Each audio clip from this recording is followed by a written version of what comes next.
Hoje eu tenho a grande honra de estar com um convidado extremamente especial, um ícone desse mercado, um grande amigo, que é Valmir Rodrigues. Valmir, bem-vindo. Obrigado, Fernando. Para mim é uma satisfação muito grande falar um pouco sobre a minha vida, sobre a minha carreira e a minha atual empresa. Eu agradeço muito essa oportunidade. A gente que agradece a sua presença e essa oportunidade de escutar você falar um pouquinho, que pelo menos para mim, eu acredito que para muita gente, você é uma lenda desse mercado. Valmir, eu queria aproveitar a oportunidade que a gente começasse essa conversa, te pedindo para contar um pouquinho da tua história. Quem é o Valmir? Como o Valmir chegou até aqui? Qual foi a trajetória do Valmir nessa vida? Falar um pouquinho de você mesmo. Fernando, assim, eu sempre me emociono muito ao falar da minha trajetória. Eu sou de uma família extremamente humilde. Éramos 10 irmãos, hoje somos 9. E desde pequeno eu tive que trabalhar muito. Comecei a trabalhar aos 6 anos de idade, ajudando meus pais. Eu tinha que catar lenha para a gente cozinhar. Nós não tínhamos gás de cozinha. E eu catava lata, eu vendia refrigerantes, eu vendia verdura, eu vendia peixe, eu vendia tudo, né?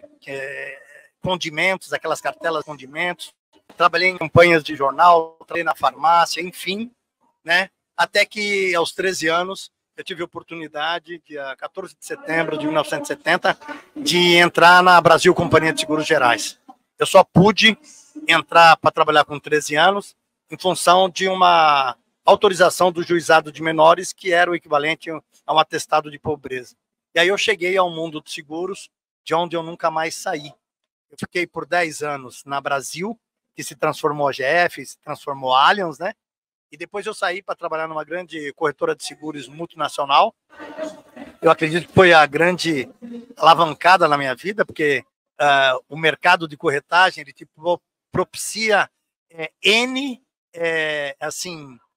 momentos em que você tem que se preparar para atender a demanda do segurado. E o segurado é como nós, como estamos na frente de um médico, fazemos perguntas inimagináveis, né? E aí você, como corretor, tem que ir buscar essas respostas, né? Isso me fez crescer muito. Por lá eu fiquei até 92, e aí saí de lá, fui para Tóquio Marine, permaneci 30 anos na área comercial da Tóquio. Em resumo, essa é a minha trajetória profissional, até que, aposentado que estava, fui convidado pelo meu amigo Pedro Pereira de Freitas para vir para a American Life. Rapidamente é isso, Fernando. Aquela história, você tentou sair do mercado, mas o mercado não saiu de você. Não. E não deixou você sair dele também, né?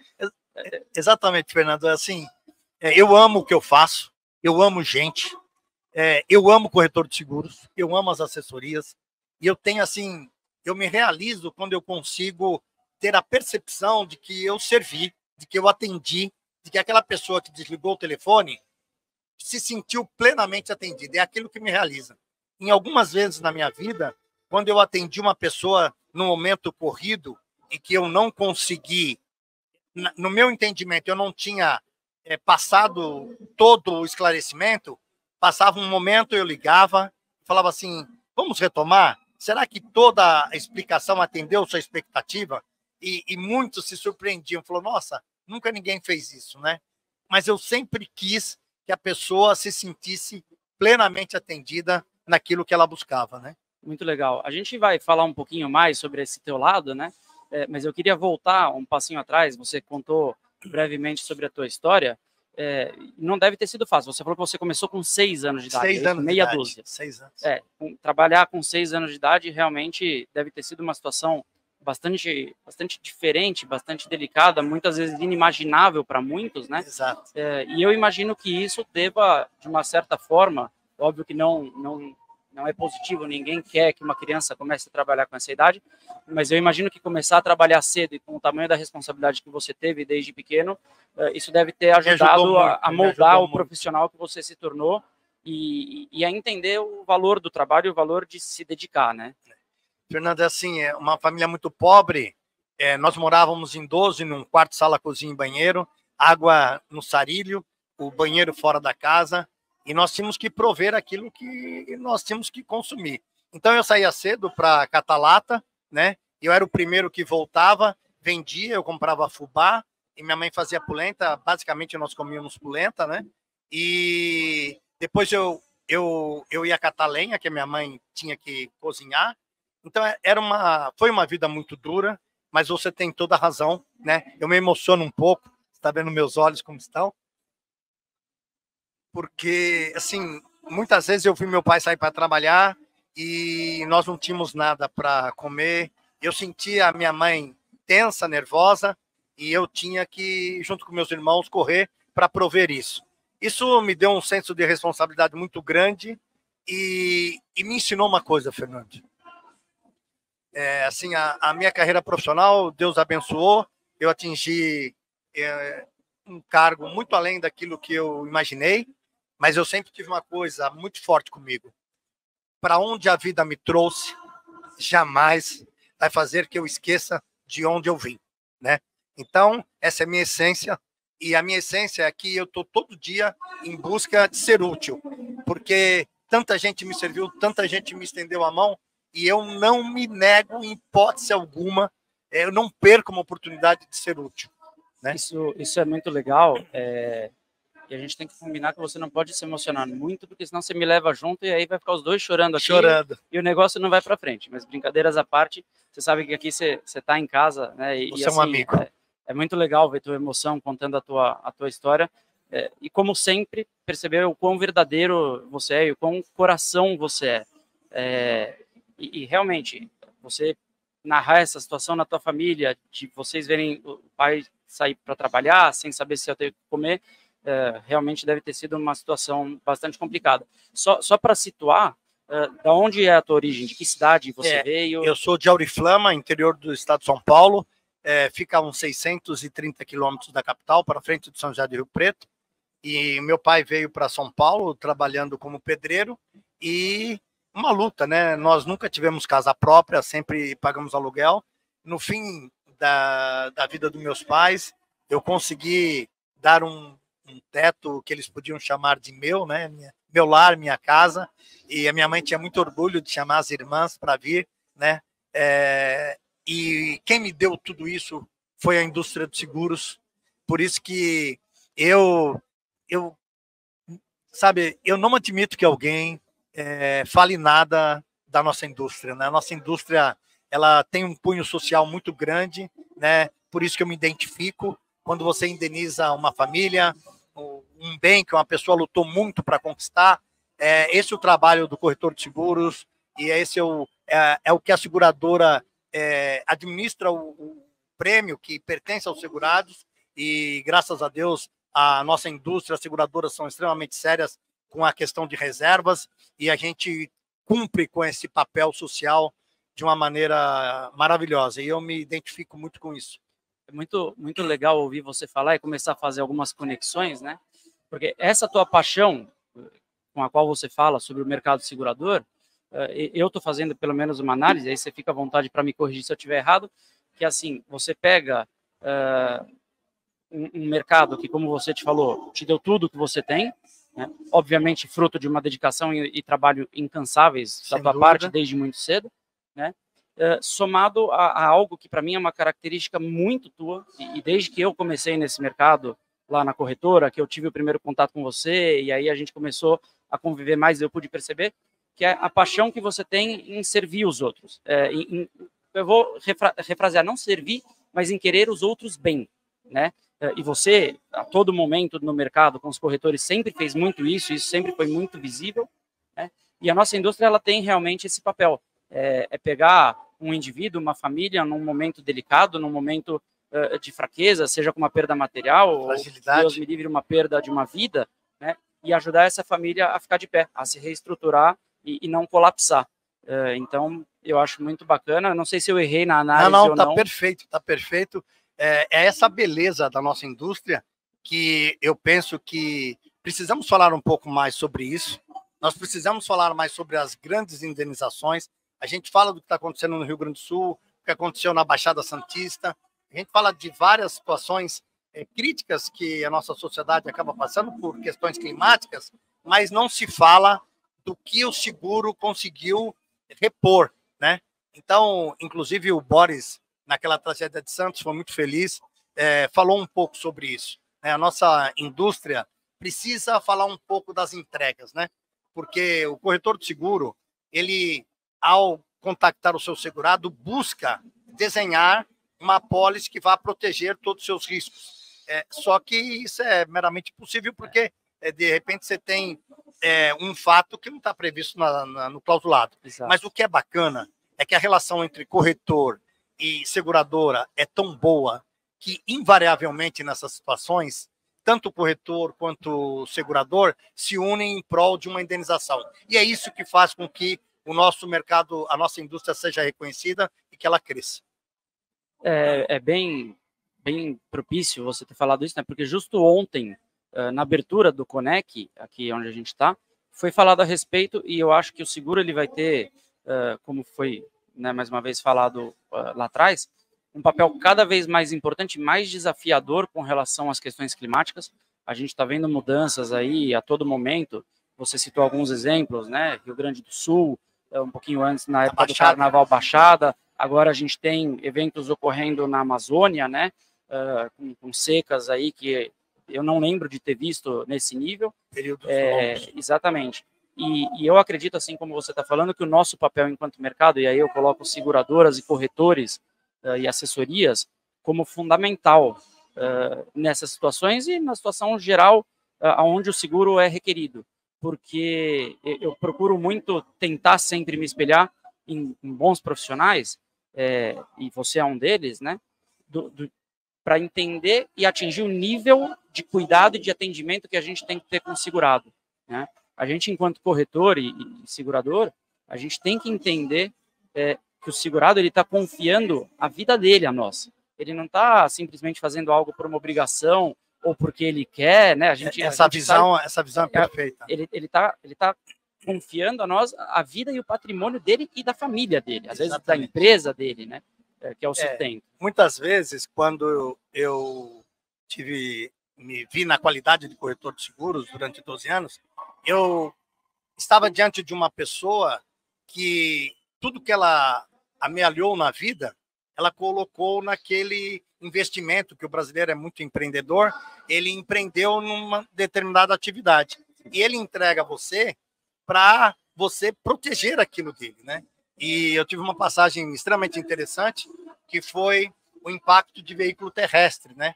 E quando eu fui falar para ele isso, ele entendeu que a probabilidade era remota. Eu falei, mas olha, o custo também cabe no seu orçamento. Ajustamos e fizemos.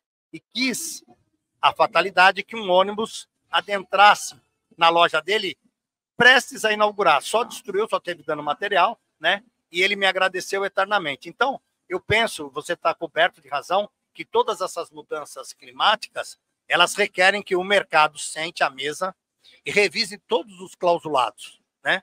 E eu acredito que a SUSEP está disposta a isso, pelo menos é o discurso do atual superintendente, para a gente repensar esses clausulados que já não atendem mais à realidade do nosso consumidor.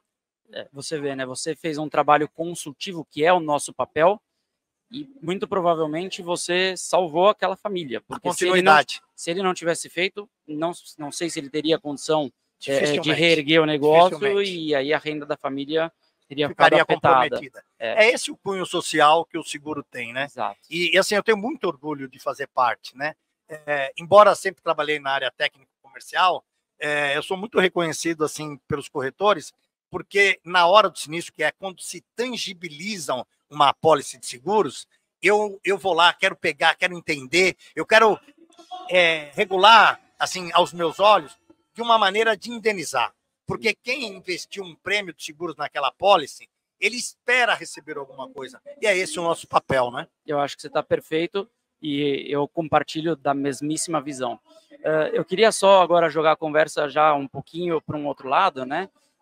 Me fala um pouquinho mais sobre a tua entrada no mercado de seguros, sobre o que você fez, como foi essa evolução. Você já deu um spoiler no começo da nossa conversa sobre quais companhias você passou, que você teve na área comercial e quanto tempo você ficou em cada lugar, mas eu queria que você aprofundasse um pouquinho sobre como foi essa experiência para você. Perfeito.